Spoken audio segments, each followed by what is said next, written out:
First to you, Senator Northam. What is your experience fighting for reproductive rights, and how are your existing relationships going to help with pushing for your goals? Thank you. Well, I think anybody that's heard about the transvaginal ultrasound knows about Ralph Northam. That's, you know, I have to tell you a quick story, and I know time is of the essence, but the patron of that bill, who, by the way, is a female, told the members of the Senate that the transvaginal ultrasound was non-invasive.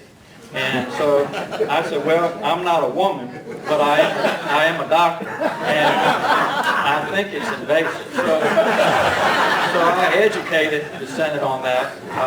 Again, I fought against the trap laws that changed the regulations for our clinics. They say it's about safety. There's no evidence that they're unsafe. But, you know, I think it's a great question. I want to make this point tonight, the personhood bill.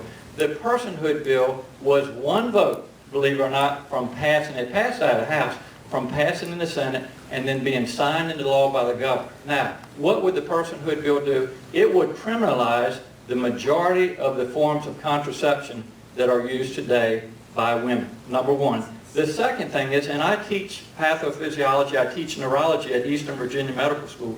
Eastern Virginia Medical School was put on the map with in vitro fertilization.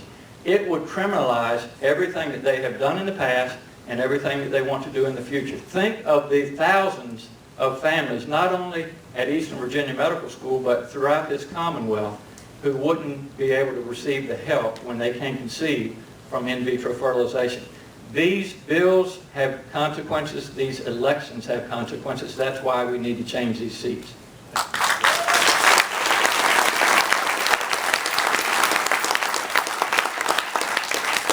This is one of the areas where Ralph and I are in full agreement.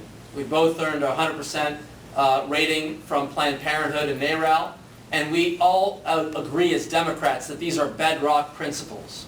How did I come to these views? Obviously, I've had them during my political life, but they became personal for me as I got to know my wife.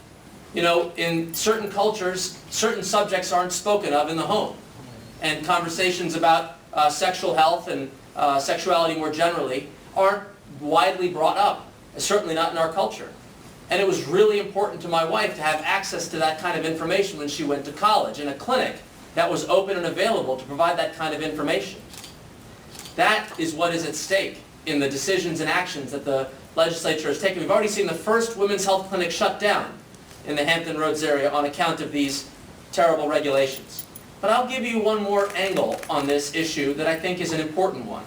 And that is, it has been a bedrock principle of democratic governance, to be sure, but also even President Ronald Reagan, that when the government takes action, it should do so in a measured, data-driven way, cost and benefit.